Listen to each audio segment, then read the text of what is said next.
The weekend, which means that you are preparing for the weekend. It's mini Friday, as I like to call it. You're already in a vibe, you're already in a groove, and Mikasa is helping us find that groove. The jam you just heard now is Nana from their latest offering. But before we dive into anything else, it is that time, and I love having conversations with the brother we have in the building today. It's our game changer of the day, and I am pleased, it's a millennium, happy to introduce a living legend, a man that's been in the music industry, the hip-hop game, for as long as I can remember. We have Brain the Tool, Mathew Ishitile in the building. You can... What's up, what's up, what's up? What do you go by now? Is it Brain the Tool? Is it Mathew? Those things just get cognitive dissonance around, like what do you do, what's this? I'm just like, yo, man. I'm just me. Yeah, I'm just me, but yeah, no, just Brain, actually. It's just more Brain. Yeah? Just Brain. Now, the Brain. Yeah. Thank you so much for joining us, man. It's a pleasure, man. I'm just happy you're here, man. Yeah. I also love conversating with you, man. Always got something deep to say. Yeah, no. Interesting perspective. We're diving deep, man, and in terms of the depth, it's all about UMB. But before we even get into UMB, and people that don't know have heard, and they just want clarity, and the people that know already know it, they want more clarity. Yeah. But before we even dive into the UMB Academy and everything you're doing with that, and this is going to be difficult for you to do because you're a jack of all trades and a master of many trades as well. Yeah. How would you describe Brain in 3 words? How would you describe Brain the Tool in 3 words? Visionary, creative, thought leader. Thought leader. Yeah. I like that one. Yeah. And especially that leading aspect, because that's what you're doing with UMB Academy. Now, once again, for the people that are not familiar, that have heard UMB but don't quite know what it is, they know they are artists, they know it's a creative entity, but what is the UMB Academy for the people out there? Yo, it's something that's always evolving, but for me it's, when I've been sending out some text lately, I put, it's always changing, so it's like, it's really a creative hub. It's a creative hub filled with multidisciplinary artists and thought leaders. Everyone I'm working with and everyone I'm involved with is so groundbreaking, so it's just about seeing that, being in a certain vibration or receptiveness to be able to see that, and I see it so clearly. So yeah, and record label, also an indie label, but for me, creative hub is probably the safest, the nicest word. I don't even like calling it a company or business or those politics and it's just the entity on its own. Yeah, it's just a creative hub that is constantly developing with every step that we take. We are also defining who we are with every step on the journey. We don't have all the information. Was that always the goal? How did it come about? Like, what was the first thought process? I'm talking, like, I know you're very in tune with the process of creating. Yeah. So talk me through the moment UMB hit you, the thought of UMB came across your mind. It was 2016. I remember, Facebook gives you these flashback posts. And some you are happy about, some you're not. I think actually what's so funny about my posts is that they've been really consistent since like 2012. It seems like I'm just like, geez, you've actually been that guy. But for me, it was 2016. I remember I was going through some trauma. And usually after I go through trauma, I always have these breakthrough moments. And then I was just like, one day I'm going to start this thing, this army. By the time it was like this long post, and I was like, yeah, by the time you guys realize what's happening, it's already like, it's moving too fast already. And funny enough, just this week I was just thinking about, I was like, man, I'm actually doing everything I was thinking and dreaming about. So, so yeah, it was that moment, 2016, I didn't know it was going to come about. 2017, I did Master Builders. It was in Universal. The Universal part came through. It was funny because I was trying to register the business, and people blocked me because they were like, nah, Master Builders has to do with A, B, and C. It has these certain activities. And at that time I was in South Africa, so I'm talking to the lawyer and I'm like, Universal, yeah. We're going global. They're not gonna block that. And they were like, yeah, approved, went through. And that's how the Universal came about, and it was just so perfect, man. So, evolved from being a platform that was like showcasing this before the Academy now. So 2017, 2017 predominantly we're busy being a platform that showcased like a lot of other artists. We had Master Builder of the Week and things like that. Then 2019, mid-2019, I just started getting these visions. Everything I do is just kind of from a vision, a space of I must have some sort of clarity on what I'm trying to do. I wait for these images and I was just like, man, I think I can do this. I need to do this. It was just like last year. And then boom Dreas, boom Loft, boom Diolini. And it's been like a year since I've been with them. Now Brain, those are your artists. Yeah. Where did, can you just speak on them individually, just real quick, like how you came across them and how it is working with them now and the progression, like going forward? Okay, I'll start from the top. Okay, from who came in first. Dreas, I discovered his music while I was in Cape Town. I think I was taking like a minibus to work and I found this song, this actual song that was playing now. And then fast forward, came back. Me and Lou were trying to get into something. Lou from Don Lou, and he's like, "Yo, I got this guy's contact right here." I hit him up. Boom. So he's really grown a lot. He's really a strong player. And then Lofty came in second. I remember with Lofty, I was like, "Yo." I remember Lofty was just like someone I knew for a long time from Young Frosty, and then when we met at the UMB Academy sort of thing.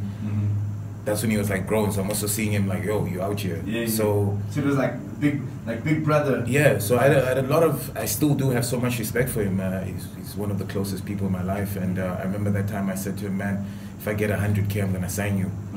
So on a night out, I showed him my bank account, and I was like, yo, I think you know what that means. Fast forward, Diolini was someone I fell in love with at Off the Grid.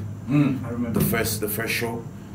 So we were wilding out, and she came on stage, and I had seen some of her work here and there, but that was the day that I was really like, yo, there's something here. It's crazy. So fast forward, they've all grown a lot. The academy is just, it's beyond management, it's personal development, it's human performance, it's mentorship. It's really walking the walk with these guys. I mean, imagine Love took a year to drop a song. It took a lot of trust and commitment from him to the process. And literally everyone who sees these guys is just like, yo, you've grown, or this and that. So everything's working out. And I also don't know how I'm doing it. It's just kind of my intuition, you know, it gets harder to explain the business model. But I'm just believing, I believe so much, and I see where they can go. I see things that they can't see yet. So it's just expanding how they see themselves in the world. I like that. Just for the unit, I know we just briefly spoke about the artist individually, but as a unit, it's a difficult question to ask because I want to say what can we expect from UMB, but the crazy thing is that everything that's been thrown at us was unexpected on our end. So do we sit and anticipate and wait for something in particular, or should we just enjoy the process as UMB gives us, you know, the arts? And I know I briefly spoke with you on a couple of occasions about diving into sports and diving into different things, but I think we'll speak on those things when the time comes. Sure, the universe has already heard us. For sure. But in terms of the creative record label side of it, what can we expect in the near future? A lot of the stuff I've put out already, you know, like you know, I remember I put out this post, and then Dreas was like, yeah, why are you showing out moves? I'm like, look, man, I'm running a company. I'm running a public entity. As much as it's a private company, it's something that is aimed and geared towards people. So I've put out these kind of, it's always, even the way I started UMB, I said one day I'm going to do this thing. So it's just about who's listening, who's receptive. So we've knocked off a lot of the things we wanted to do, sign more artists, grown our network. So it's as it comes. I think for me, it's just we're discovering everything as it's happening. My interests 2 months ago for the company and for the vision are very different from 2 months later. Again, because culture and arts, it's almost like a Truman Show. So you have an illusion about what it is to make it in arts and culture and creative entrepreneurship, when these models are based around the precedents, and the principle is that these things actually don't serve your mental, physical, and spiritual constitution. So I just saw that, and I was just like, man, I need to create my own story, my own value, and incept the world with my value. And that's what UMB is doing. We're not teaching through words, we're teaching through excellence. We are showing it. in the shows we're doing, in the follows, in the invoices. We're literally showing it, talking crazy, and we're walking it. And that's the only way we can teach people, and that's why everyone wants to work with UMB. So I've had to turn down more than what men are jumping at, you know, because I'm understanding value, I'm understanding equity, I'm understanding that we are the people, the whole world is actually standing on our backs as artists, so I'm flipping that model. The world is definitely seeing that excellence, seeing the graft, seeing the work, and you know, we're about to get into the next artist. But before we let you go and before we get into this jam, quickly talk to us about Loft and Benguela. How did this jam come about? You said it took a while to get the song together. Just before we let you go, talk to us through the song. Yeah, Benguela was even with Loft, man, he's grown so much so quickly, and I said to him, you know, he's got that Drake factor, so anything he does is actually propagating culture and arts into the future. He might not realize that, a lot of people might not realize that, but I was able to realize that as a cultural curator. So we're just working through songs, just getting bored so quickly. We work on a song, then it's like, throw it out. So Benguela was really a gem we found in the dumpster. He sent me a clip that he was with his cousin Xavier, and they were, you know, on a night out, they were making the beat. Found this song, and I was just like, man, something about this song is really speaking to me. We took 2 months to mix it, just having fun, going on a sonic journey. It was really weird. It's not a song with like a repeat factor, really, if you look at its structure. No backups, basically no delay. It was basically anti-pop culture. You know what I mean? So I like that. Yeah, it was a total, just a morbid sort of sense of like what it is to be what you think, and the things that make the pots. Yes. In various ways, it is a reflection of UMB Academy. You know, the structure is whatever the structure is internally. It's not geared outward. It's geared inward, and that's what goes out to the world. Thank you so much for joining us. At the same time, these guys are also not only my artists, but they're my business partners. They also propagate.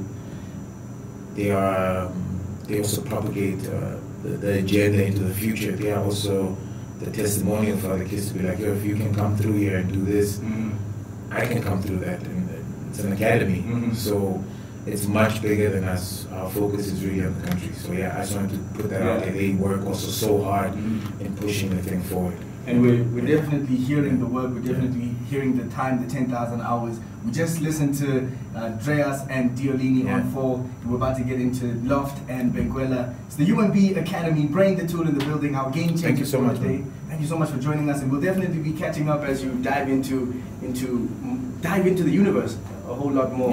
And you're universal for a reason. Loft, Benguela on the Kingdom, right here on 99 FM.